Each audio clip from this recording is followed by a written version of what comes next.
welcome to the very first edition of Hot Boxing Talk, where we're going to be discussing South African boxing issues, international boxing issues, fights, predictions, and lots of interviews.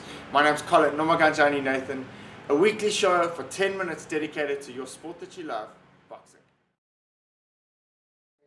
Arguably the greatest African promoter in boxing history, we caught up with Rodney Berman to discuss the Martin Murray issue, with him signing with Matchroom, and of course Tommy Oosthuizen. You know, all that was with our blessing. The reality of it is that in the English market today, in the UK, there is a fortune of domestic fights which all bring big money, bring crowds, big crowds. We are not English promoters as such. I would have been standing in Martin's way in effect, in reality, if we had declined. So he did it with my blessing. He spoke to me before. We are on a very good terms. In fact, I've invited him to Monte Carlo as our guest at the end of the year. And it was the right decision to make. I would never stand in the way of a fighter to the extent for my benefit against his. And it was something Martin had to do. He fared very well, but the reality is to fare well against Golovkin means that you survive for a number of rounds. So Martin showed tremendous guts, which he has got. He's a real warrior. I don't know if, when you're not a puncher in the middleweight division, what do you take to the super middleweight division? And unfortunately, that's what Murray lacks. It's the power punch.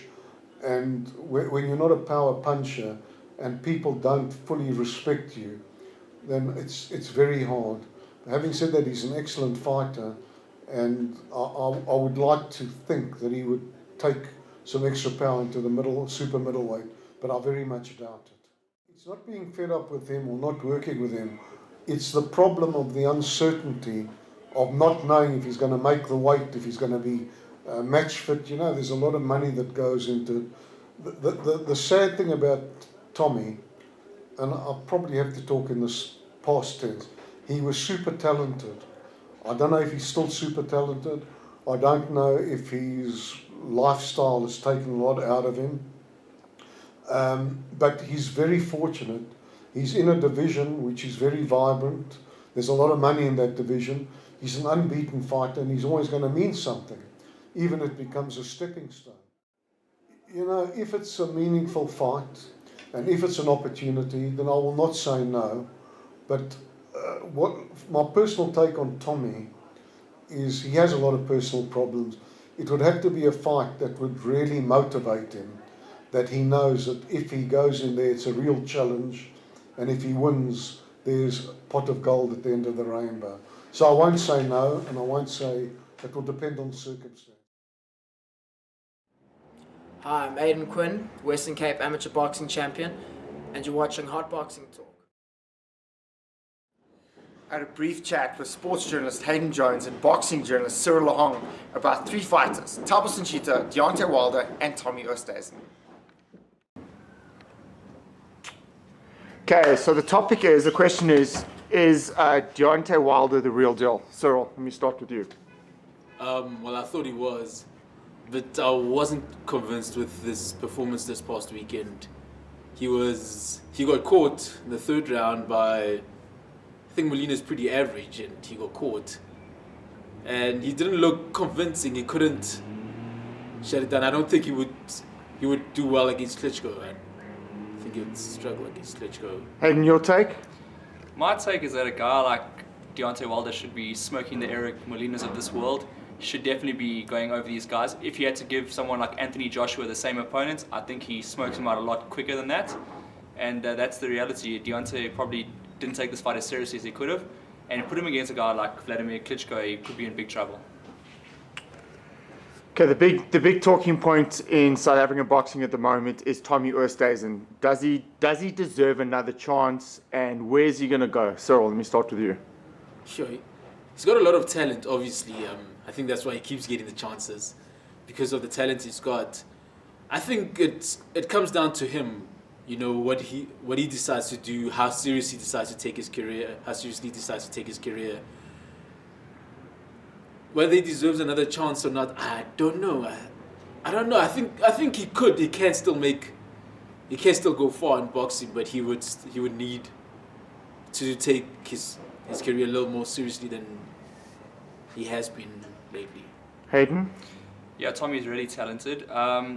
Yeah, he should be given another opportunity. I was actually reading an article about saying that if he doesn't make weight next time, his entire purse should be taken. That could be a motivation. Also, that going to Big Bear could be a real big move for him. Get him against some world-class guys, and let's see him against a genuine world champion. I want to see that. Thomas and Cheetah made a comeback of sorts on the weekend on a new trainer, winning the WBC International Silver Belt Championship. What does the future hold for him, Cyril? That's a tough one because he's also facing criminal charges against him. So if he gets past that, he's got a lot of talent as well. So if he gets past the trial, and stays out of jail, then I think he can go really far. He's got the talent. Hayden? Very talented, but weight's always an issue with him. Yeah.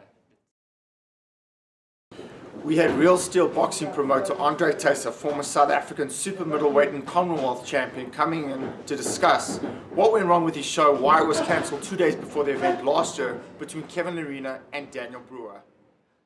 Andre, former South African super middleweight champ, now promoter Real Steel Promotions, doing exceptionally well in the development front.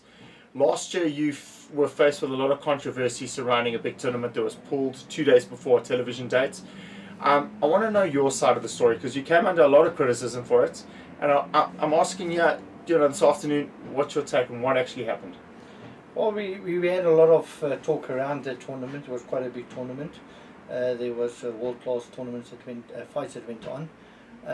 We had all the guys already coming in from overseas.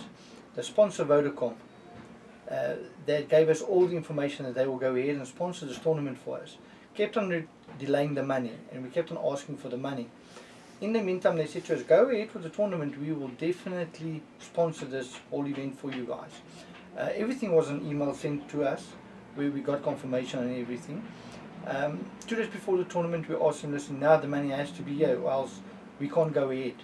By that time, I invested just over 750,000 into this to get the boxes here, get the accommodation and get the premises paid where the event's going to be held. They then just came back to us and said, sorry, they're not going to carry on with this event. So, in fact, everything just fell flat and they pulled out. More money went out of my pocket by paying the boxers the 10% commission that has to be paid to BSA, which I did. I took a lot of criticism over that. I just thought, let me keep my head clear and keep my name clean by paying the boxers at least the money that was owed to them.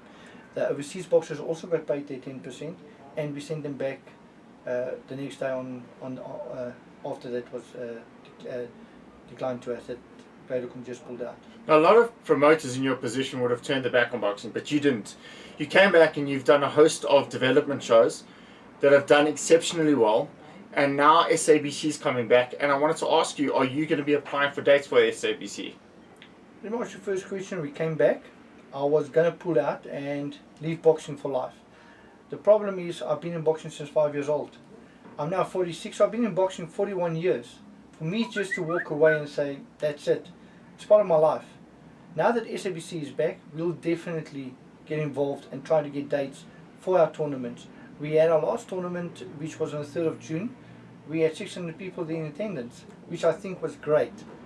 Boxing is definitely big in South Africa. They need promoters. They need the backing of all the sponsors to help us to make this possible for our boxers. Or else boxing will go dead.